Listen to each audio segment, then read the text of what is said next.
President Trump now going all in on the national redistricting war, calling on the Commerce Department via Truth Social to create a new census without undocumented immigrants. Trump says the new census will be based on modern-day figures, using information he claims was gained from the 2024 presidential election. But it would likely face significant legal hurdles. According to the Constitution's 14th Amendment, census data should be based on the total number of people. It's Ken Harbaugh with the Midas Touch Network. If you think for 1 second that what the Constitution says has ever been a barrier to Trump's ambitions, well, I've got a democracy to sell you. This scheme to manipulate the census to favor Republicans has been tried before and courts have struck it down. But Donald Trump is desperate. His policies are deeply unpopular with the vast majority of Americans, and his personal approval is at the lowest level of any president at this point in their term. So he is flailing, trying to distract us from his deep failures, not just as a president, but as a human being. And when the distractions fail, he cheats. That's what this whole redistricting and census fight is about. And it gets at a deeper strategy of the Trump regime. If you can't lie your way out of a crisis, then distort reality itself. We're starting to see that on a systemic scale, from this attempt to game the census to eliminate people Trump doesn't want to count, to his recent firing of the head of the Bureau of Labor Statistics for publishing an accurate jobs report that Trump didn't like.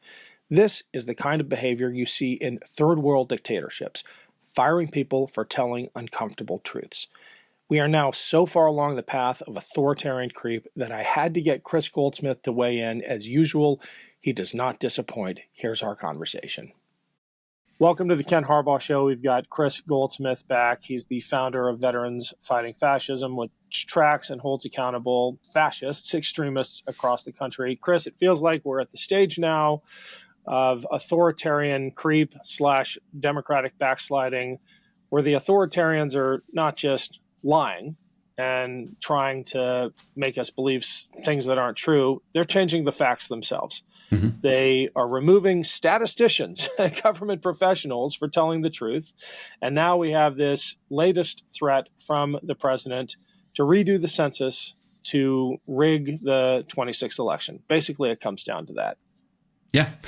We have seen Donald Trump in his second presidency surrounded by people who actually know that numbers matter. That facts do matter. And like any authoritarian regime, their objective is to make all of the facts that don't support their narrative, their rule, their power, to obfuscate them, to make them fake news. This is a thing that Donald Trump discovered, I think, quite accidentally, when he first announced his initial intent to run in 2015. He just started calling everything he didn't like fake news, and he has trained MAGA to not trust anything.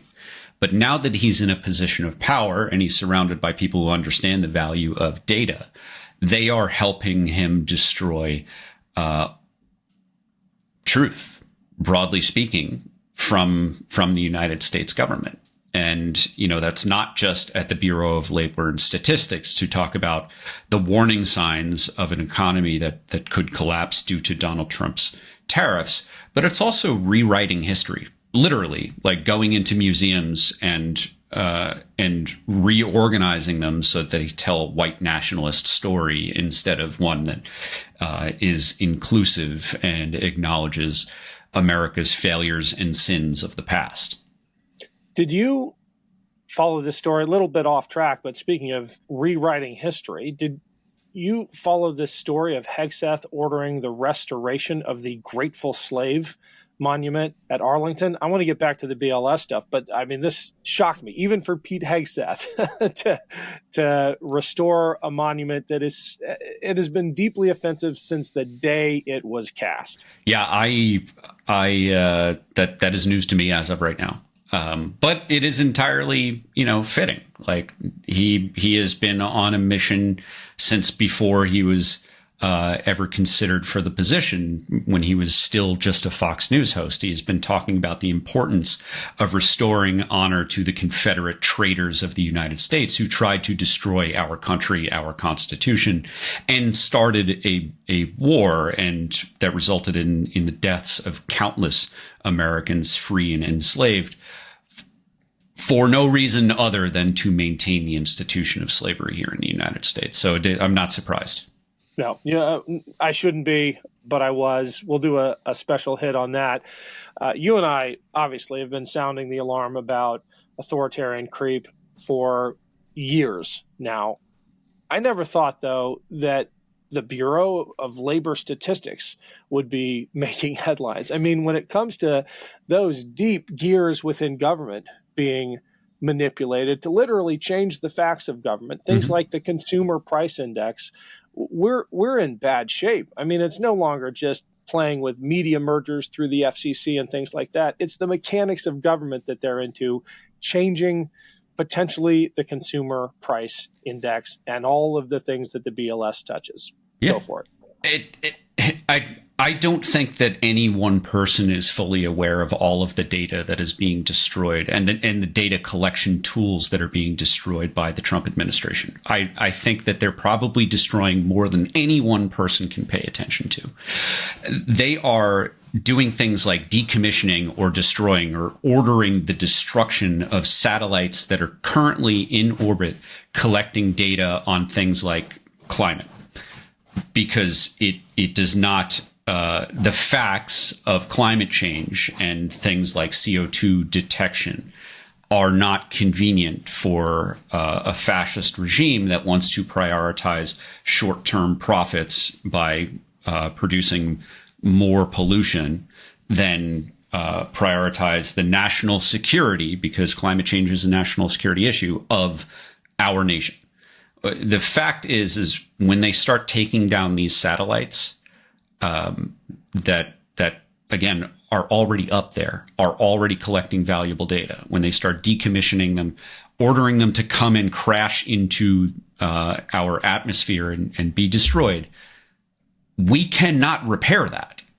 We can't fix that problem. This is not a thing that the next administration or the next Congress can will into existence. It takes years to build these things. Hey, it's Ken Harbaugh. Quick break to say thank you to everyone who's been following and supporting this show and this channel. None of it happens without you. And if you haven't yet subscribed to my Substack page, I'd really appreciate the follow. It's a great way to make sure you never miss an episode. It's free to sign up. And if you're able to pitch in a few bucks, every dollar goes back into the show. Just search for The Ken Harbaugh Show on Substack or click the link below. Thanks. I often go back to the same metaphor because it is so true. In order to build a house, you need engineers, architects, plumbers, electricians, carpenters, masons. You need inspections to ensure that everything is safe. You do everything in a certain order because you can't get the electrician on site before the carpenter builds out the framing. You can't insulate before you do the plumbing, right? There are steps that we need to go through, and it takes all of these people and all of this planning and all of these resources. But it only takes one asshole with a match and a can of gasoline to burn it all down. And the destruction can happen in seconds. Years and years and years of planning, of building, of resources that we have all paid for, through the decades, as long as we've been alive and paying taxes. We have paid for these things. And now, whether it's Donald Trump, Elon Musk, or some nameless member of the Doge team, it is people destroying our property, and they will never suffer any consequences for it. And that, I think, is a shame, but it's not something that can't change. My personal branding for my Substack, my soon-to-be podcast on the Valor Media Network, is on offense. What I want to see, not just Democrats, but independents talking and sane Republicans talking about, is how are we going to disincentivize this kind of behavior moving forward? The only way that we can do that is by imposing consequences, serious consequences, not taking away private jets. It's not a consequence to claw back the Qatari jet that Donald Trump is going to receive as a gift and then spend $1 billion in taxpayer dollars to make nice, right? We need to put these people in jail. We need to take away all of their wealth and give it back to the taxpayers. What amazes me is just how quickly and how eagerly the people around Trump go along with these revisions, this undoing of science and fact. I'm thinking about Tulsi Gabbard one week saying Iran is not approaching a nuclear breakthrough, and then the next week saying they are. I mean, that's a pretty clear conclusion based on the intel. When you have, look, maybe this will break through to the average American. Understanding the implications of messing with BLS data, that might be tough to get people to care about. But the fact that our intelligence community, our IC, is changing reports to the president to meet what he's asking for, not to meet what's actually happening on the ground. I mean, that's a national security issue. This is affecting every domain of government when the instruments of government exist to placate the president and not to tell him the truth. Yeah. And it just goes to show how much the Overton window has shifted, how the normalization of absurd has made it in all of our minds, made us miss things like news breaking about Donald Trump in 2017, how they had to take the president's daily brief and dumb it down, fill it with a lot of pictures, and include Trump in every sentence. Otherwise, he wouldn't pay attention to the most pressing and urgent national security threats that the president, the commander in chief, ought to be briefed on, even if he is Donald fucking Trump. And now none of this data matters. Now the intelligence reports, the books are getting cooked everywhere, in every agency, in every department. And it is, we are watching career civil servants who have dedicated their lives to protecting our country, whether it's from a depression or from nuclear threats from hostile nations. We are watching all of them get punished for their patriotism, for their truth telling. For telling the truth. For telling the truth. Last question. Again, another issue I never thought would rise to the list of urgent matters that we need to talk about: the census and this threat from Donald Trump, which I don't know how mechanically he carries it out, given that it's not in the purview of like the executive to do this, I think. But he's threatening a mid-decade census to rig the electoral maps in Republicans' favor to save his presidency. Yeah. So the census is written into the Constitution. Measuring the population of the United States is important. It is key to Article 1, where they define what Congress is and how Congress works. This is something that Donald Trump tried to sabotage during his first administration because the counting happened in 2020. He did that through undermining efforts to interview and ensure contact with not just immigrants who are undocumented, but racial minorities of all kinds, right? They tried to use fear and intimidation tactics, violating civil rights law by using uniformed individuals acting under the color of law to intimidate people into not answering the census, thereby losing representation in Congress.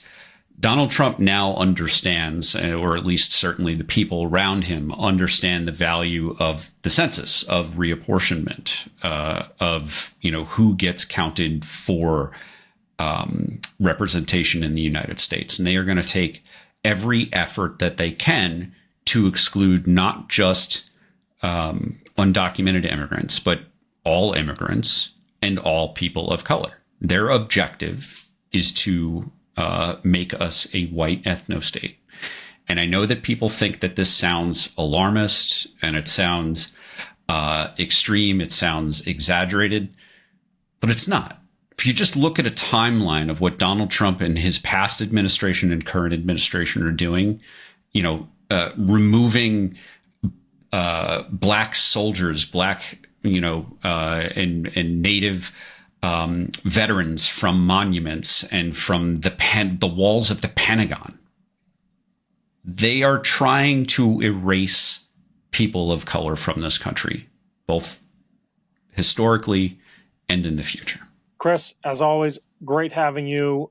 Reminder to this audience that Kris's Substack is called On Offense, and it gives you tools and motivation for how to actually push back on this stuff. The link is below. Let's check in again soon, Kris. Thanks a lot, brother.